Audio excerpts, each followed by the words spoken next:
Salut à toi qui regarde cette vidéo, tu te demandes quels sont les différents comptes d'investissement pour placer ton argent au Canada. Si tu es curieux de savoir quel est le bon compte pour toi, regarde cette vidéo tout de suite.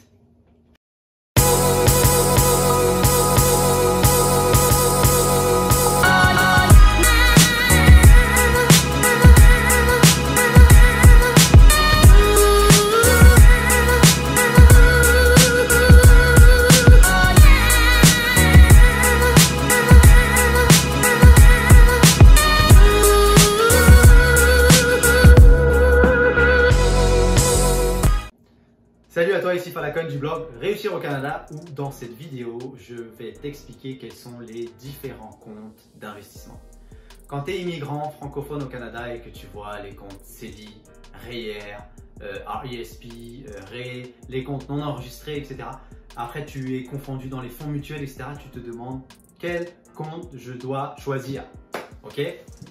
Donc, rapidement, le système bancaire canadien il est composé de 4 types de comptes. Les comptes chèques, les comptes épargne, les comptes enregistrés et les comptes non enregistrés.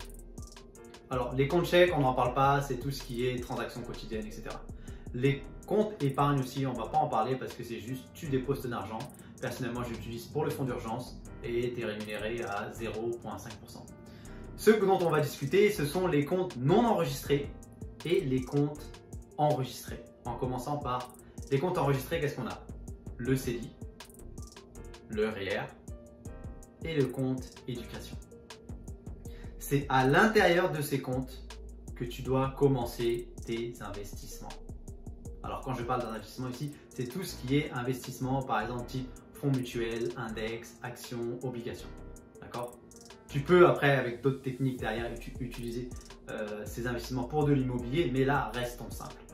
Et dans ces cas, le CELI, c'est le compte qui va te permettre de ne pas payer d'impôts au moment où tu vas faire des gains, par exemple.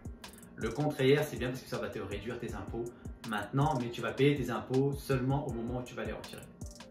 Le compte éducation, ça fonctionne de la même façon que le compte REER, c'est-à-dire que tu diminues tes impôts, en tout cas tu réduis tes impôts sur l'instant T, mais en tout cas ton enfant va devoir payer les impôts, va devoir payer les impôts à l'année où il va retirer.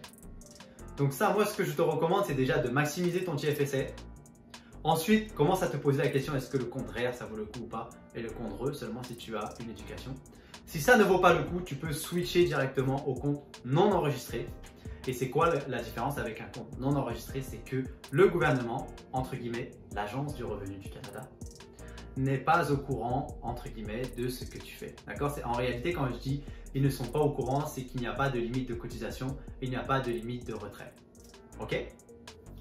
Donc, si c'est l'investissement boursier qui t'intéresse, j'ai justement un lead magnet, un checklist qui s'appelle investissement boursier avec des stratégies de dividendes. Une stratégie que moi j'utilise pour investir avec ces comptes et créer des revenus passifs.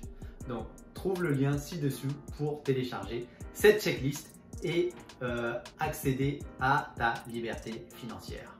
Salut!